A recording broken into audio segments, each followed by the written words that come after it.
আসসালামু আলাইকুম। কি অবস্থা সবার? কেমন আছেন? আশা করছি সবাই অনেক ভালো আছেন। তো আলহামদুলিল্লাহ আমি অনেক ভালো আছি। তো আজকে আবার একটা বিষয় শেয়ার করার জন্য চলে আসলাম আপনাদের সাথে।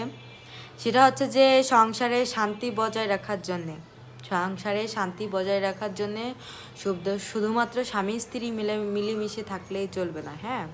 যে স্বামীর মন জয় করে চললাম, স্ত্রীর মন জয় করে চললাম, এটা করলেই শুধু যে শান্তি বজায় থাকবে সেটা কিন্তু হয় না। সেখানে কিন্তু শান্তি নেই।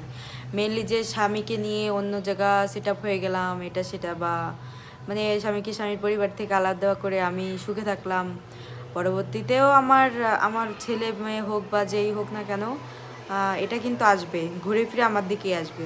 তো মেনলি যেটা বলতে চাচ্ছি, মেন পয়েন্ট সেটা হচ্ছে যে সংসারে যদি শান্তি চান তাহলে অবশ্যই যে যারা কিছু কিছু শাশুড়ির ক্ষেত্রে বলতেছি, কিছু কিছু আমাদের মতো বিটার বউদের ক্ষেত্রেও বলতেছি, ছেলের বউদের ক্ষেত্রেও বলতেছি।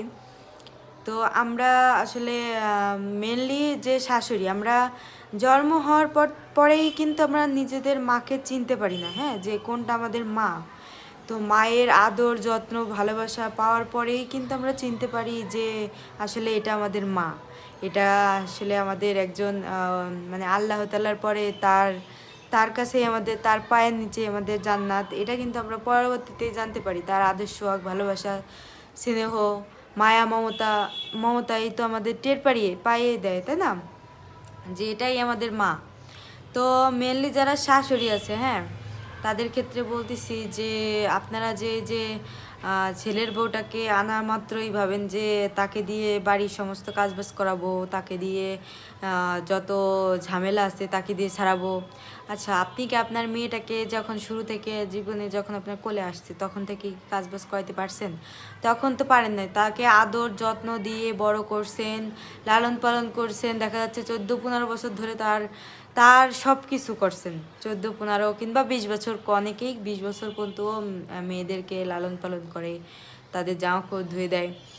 তো এরকম করেই কিন্তু মাকে আমরা চিনি, তাই না?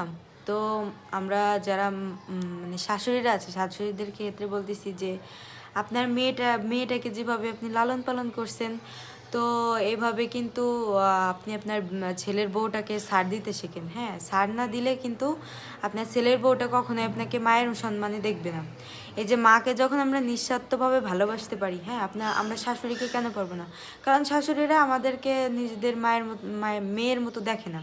নিজেদের মেয়েকে যতটা ভালোবাসে ততটা আমাদেরকে ভালোবাসতে পারে না। সেরকম ক্ষেত্রে বলতেছি যে যদি অন্যের মেয়েটাকে যদি চান যে আমার